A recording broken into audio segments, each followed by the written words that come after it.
Today is World Stroke Day, and some of the numbers when it comes to stroke are frightening. 1 in 4 adults will have a stroke in their lifetime. In the U.S., someone has a stroke every 40 seconds, and every 4 minutes, someone in the U.S. dies of a stroke. Well, we want to tell you a story. Stroke truly can happen to anyone, anywhere, anytime, and it's the last thing then 28-year-old Amber Hubbard thought would happen to her. Amber Hubbard is a lover of life, always looking for a new adventure. At 30 years old, she looks like a picture of health. There's too many people who think that could never happen to me, but I'm here to tell you I'm 30 years old. I've had too many strokes. I've had 1 open heart surgery. It happens. Amber was born with 2 congenital heart defects, aortic stenosis and a bicuspid aortic valve. Most valves look like this. They have 3 flaps and they open and close. Mine looks like this. So it doesn't quite do its job properly because it doesn't close all the way. But those defects didn't really cause her any trouble as a child. It wasn't until she was a 20-year-old college student with pneumonia that doctors found a big problem. And I went to the hospital and they said, "Hey, did you know you have this aneurysm in your aorta?" And I said, it's fine, no big deal. I totally know about this.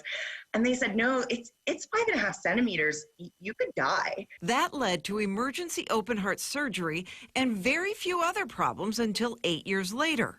Fast forward to Amber as a 28-year-old now working, ironically, for the American Heart Association and headed out to grab lunch. And suddenly I couldn't see out of one eye, and I thought, well, this is strange.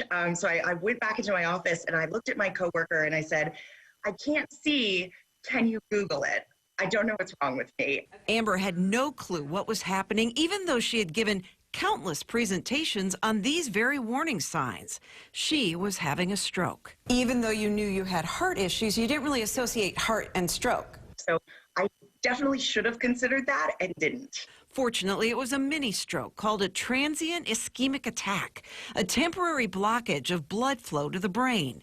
But it's also a major warning sign, and her coworker insisted she go to the hospital. And it's a good thing that I did. My blood pressure was extremely elevated, and it could have been a lot worse. Then, just a few months ago, it happened again. Now Amber is scheduled for her 2nd open heart surgery.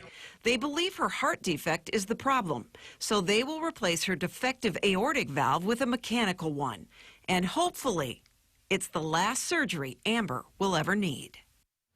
These stories really catch you off guard, too, because they all look so healthy. Which it's so, you wish you could see inside yourself and to know what's going on. They're important now, too, especially through this pandemic, because people have to really pay attention to what's going on with their health, because things can go south very quickly. And when it comes to stroke, remember to act fast. That is the key. If you think you're having one, go get it checked out. Good stuff. All right, well, stroke awareness and prevention is one of the reasons we proudly support the Tampa Bay Heart Walk every year. We're just 2 weeks away from this year's digital Heart Walk experience. On Saturday, November 14th, we will encourage you to walk where you are. We can't gather together this year, but we still need to raise money. Our fundraising goal is $100,000, and Tech Data Cisco is matching the first $25,000 we raise. Just go to WFLA.com/heartwalk and please consider donating today.